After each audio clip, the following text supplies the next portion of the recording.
আমি চেষ্টা করব একটু দ্রুত শেষ করার।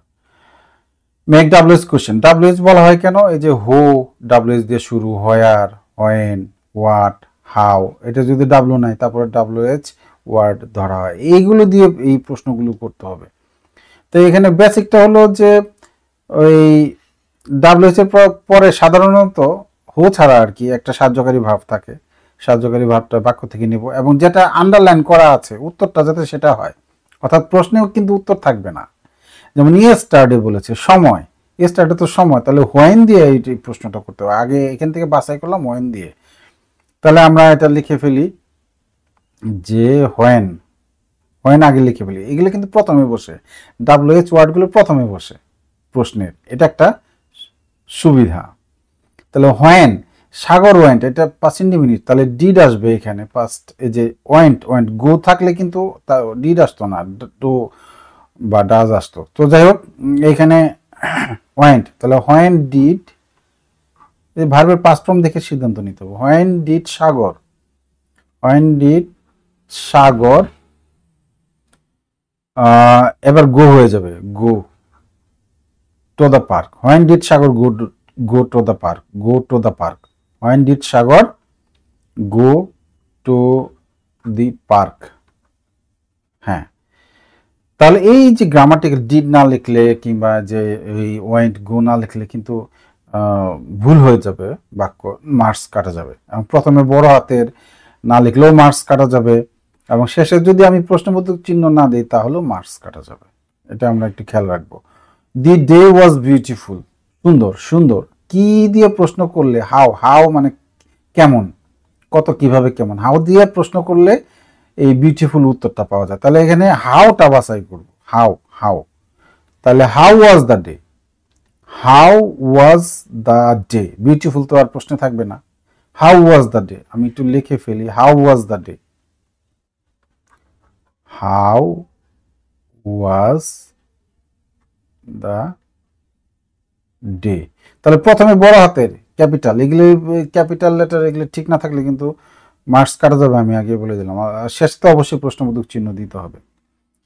এবার বলেছে কি, they were in the car for a long time, তারা লম্বা সময় গাড়িতে ছিল, because heavy traffic jam. Why, because মানে কারণ, তাহলে হোয়াই যদি আমরা এখান থেকে বাছাই করি, এখানে হোয়াই দেয় নাই, হোয়াই, হোয়াই না দিলেও আমরা ইউজ করব, তো সবগুলি দেওয়া উচিত ছিল। Why, why were they in the car for a long time, তাহলে যে হোয়াই নিব, হোয়াইয়ের পরে এই যে ওয়ার আসবে, ওয়ার আগে আসবে, সাবজেক্টের আগে চলে আসবে ওয়ার, তাহলে এখানে হোয়াই ওয়ার আসবে, তারপরে they in the car for a long time, প্রশ্নবোধক চিহ্ন দিয়ে দিব। সাগর প্লেড আফটার ইটিং, এখানে এই প্রথমে যদি আন্ডারলাইন থাকে এবং নাম থাকে তাহলে এটা হচ্ছে সবচেয়ে সহজ, সবচেয়ে সহজ। এই সাগর বাদ দিয়ে হু দিয়ে দিলেই হবে, আর কোনো পরিবর্তনই হবে না। হু দিয়ে প্রশ্নবোধক চিহ্ন, এখানে ভার্বের ফর্ম টর্ম কোনো যেভাবে আছে হুবহু এইভাবে থাকবে। তাহলে হু দিয়ে প্রশ্ন করা দেখলাম সহজ। সাগর প্লেড আফটার ইটিং, খাওয়ার পরে সাগর খেলেছিল, তাহলে who played after eating, who played after eating. The sun shone in the sky, তাহলে ওই আকাশে সূর্য কিরণ দিচ্ছিল, তাহলে কোথায় কিরণ দিচ্ছিল, আকাশে। হোয়ার, হোয়ার, হোয়ার, এই যে শোন বলছে এখানে, শোন, শোন, সাইন, শাইন, শোন, শোন, তাহলে S S I N E, shine, এটা প্রেজেন্ট ফর্ম। হোয়ার, এটা প্রেজেন্ট ফর্ম ইউজ করতে হবে। তার আগে কিন্তু যেহেতু এই যে পাস্ট ফর্ম, এর জন্য ডিড আসবে। Where did, did, where did আসলো, তারপরে the sun shine, the sun shine, S S I N E. Where did the sun shine, where did the sun shine. Read the instruction about drinking water and answer the following question. পানি পান নিয়ে যে instruction, instruction গুলো পড়তে বলছে এবং প্রশ্ন উত্তর দিতে বলছে। ইনস্ট্রাকশন মানে নির্দেশনা, নির্দেশনা মানে সহজ কথায় আমরা যে ক্লাসে শিক্ষার্থীদের নির্দেশনা দিই, এটা করো, ওটা করো, এদিকে আসো, উপদেশ দেই এই রোদে দৌড়াবে না, অর্থাৎ সাবজেক্ট ছাড়া, এখানে কোনো সাবজেক্ট নাই, সাবজেক্ট দিলে একটা পূর্ণ বাক্য হয়ে গেল। যেমন always drink pure or clean water, এখানে যদি একটা আই দিয়ে দিই, I always drink pure water, আমি সবসময় বিশুদ্ধ পানি পান করি। আর এই সাবজেক্ট বাদ দিলে এই বাক্যগুলা সাধারণত ইনস্ট্রাকশনে পরিণত হয়। তাহলে উত্তর লেখার সময় আমরা ইনস্ট্রাকশনে না দিয়ে এইরকম বাক্যের ফর্মে দিব, অর্থাৎ একটা সাবজেক্ট দিলে একটা বাক্য হয়ে যাচ্ছে। খুব মজার পড়া এটা।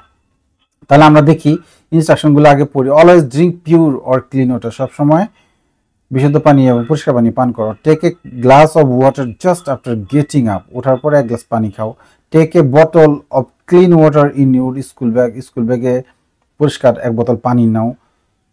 Drink clean and safe water while staying at school, স্কুলে থাকার সময় পরিষ্কার এবং নিরাপদ পানি পান করো। Drink at least 8 glasses of water a day to be healthy, সুস্থ থাকার জন্য দিনে কমপক্ষে 8 গ্লাস পানি খাও। What type of water should you drink, এইখানে একটা মজার বিষয় হলো pure water, pure or clean water, এই শব্দটা লিখে দিলে 1 নম্বর পাওয়া যাবে।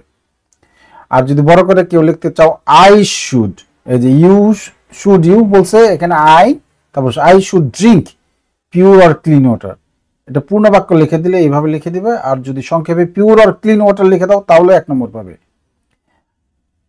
Why should you take a bottle of clean water in your school bag, school ব্যাগে কেন আমি এক বোতল পানি নেব, পরিষ্কার পানি।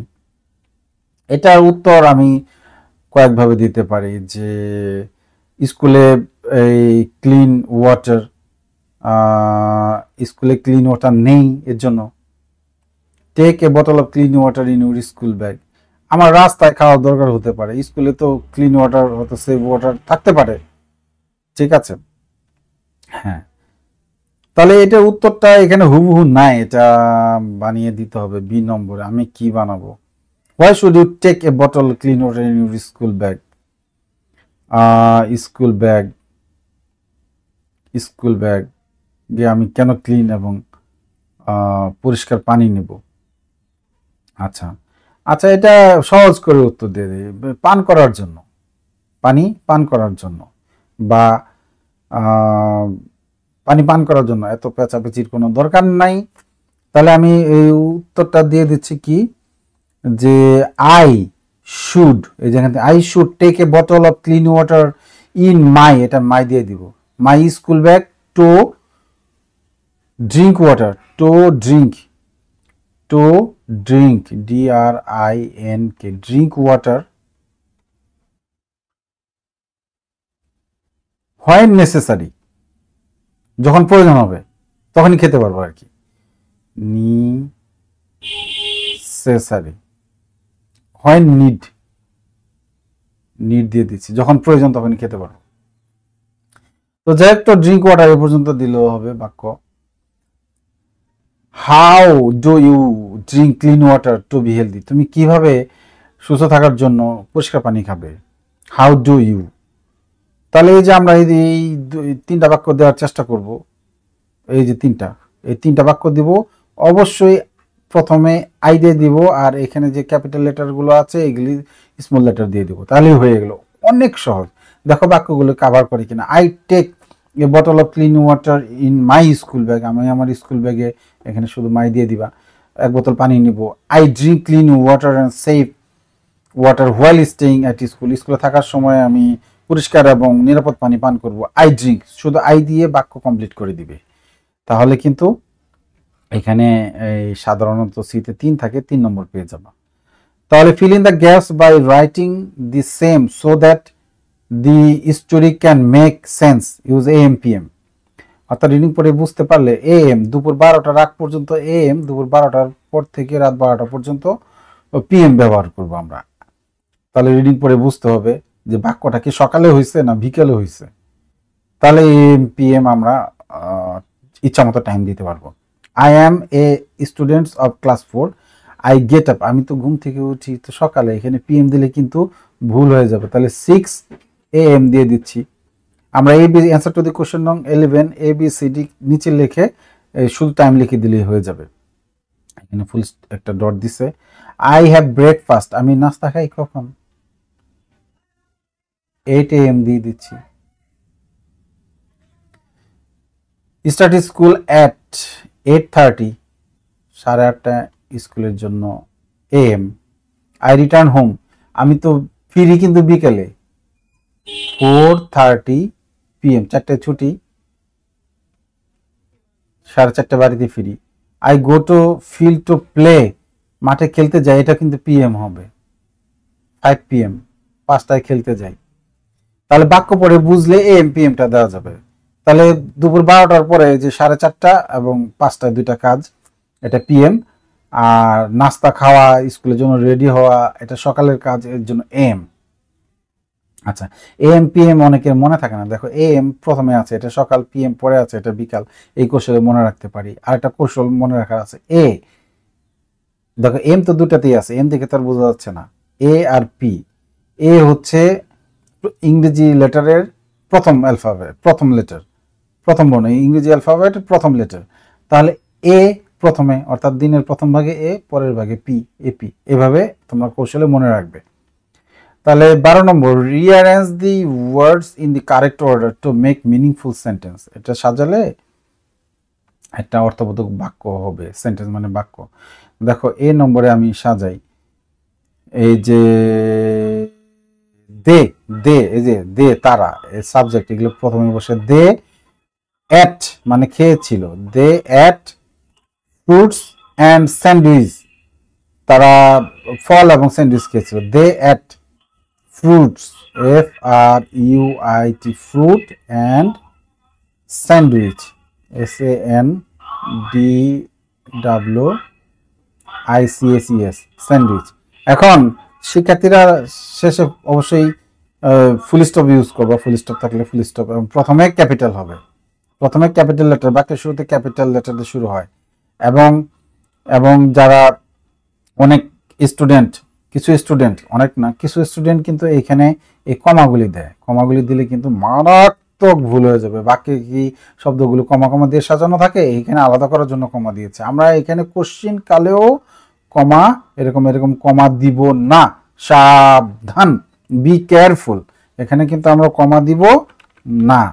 আবার আমি এমন দেখেছি যে এখানে কমার পরিবর্তে এই যে এরকম স্ল্যাশ দেওয়া থাকে, স্ল্যাশ দেওয়া থাকে, শিক্ষার্থীরা এরকম স্ল্যাশ ইউজ করে। সাবধান, এখানে কমা স্ল্যাশ থাকবে, কিন্তু এই অ্যান্সারে কিন্তু কমা স্ল্যাশ প্রয়োজন ছাড়া ব্যবহার করা যাবে না। কখনো কখনো একটু প্রয়োজন পড়ে, ইয়েস বলার পরে যেমন কমা হয়, কাউকে নাম ধরে ডাকলে যেমন কমা হয়, সেটা ভিন্ন বিষয়। তবে এই কমাগুলো আমরা বাক্যে ব্যবহার করব না, করব না, সাবধান। তারপরে B নম্বরে কি বলেছে, দে দে দে দে সেট, তারা বসেছিল, they sat on the grass, they sat on the grass, GRASS, তারা ঘাসের উপর বসেছিল, তারা ঘাসের উপর বসেছিল। সিতে কি বলেছে, সিতে দিয়া, এই যে নাম, এই যে এগুলো প্রথমে, নাম ধাম দে হি, এগুলি প্রথমে বসে। দিয়া, দিয়া ওয়েন্ট, দিয়া গিয়েছিল, দিয়া ওয়েন্ট টু দ্য পার্ক, সে পার্কে গিয়েছিল উইথ হিজ ফ্যামিলি, দিয়া went to the park with his family. তাহলে আমরা লিখে ফেলি দিয়া, এটা হলো C নম্বর, দিয়া ওয়েন্ট, দিয়া ওয়েন্ট টু দি পার্ক, দেখে দেখে লিখবা, দিয়া went to the park with his family. আসলে হার হবে, দিয়া তো মেয়ের নাম, মিলি। যাক, প্রশ্নে ভুল আছে, আমরা এই প্রশ্নে যেটা আছে সেটাই দিয়েছি, এখানে হার দিলে ভালো হতো, দিয়া মেয়ের নাম, এখানে হার হবে। তো যাই হোক, দি, দি, এই যে দি বড় হাতের হবে, এই যে D নম্বরটা এখানে লিখে দিই, দি সান, দি সান, সূর্য, শোন, in the sky, in the sky. তোমরা বেশি বেশি প্র্যাকটিস করলে এগুলি লিখতে সমস্যা হবে না। তারপর দিয়া, দিয়া and, Dia and, Dia and his, Dia and his sister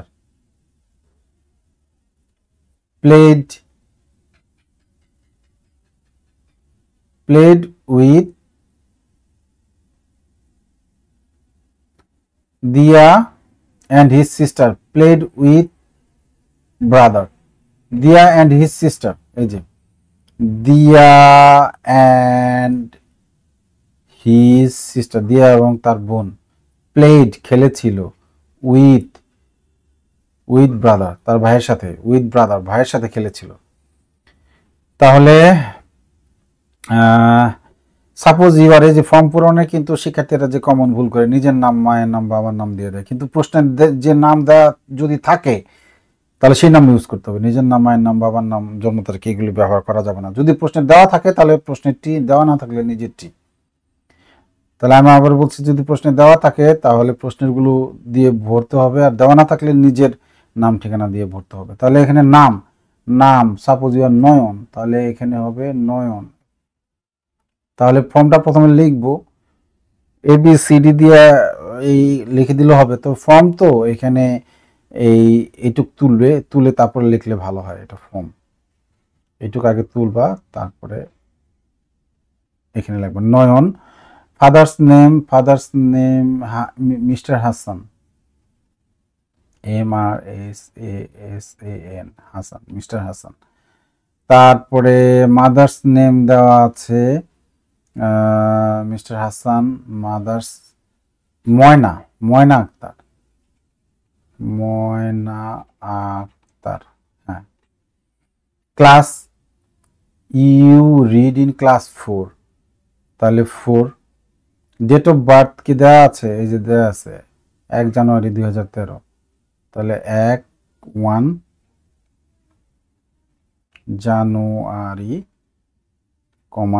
2013।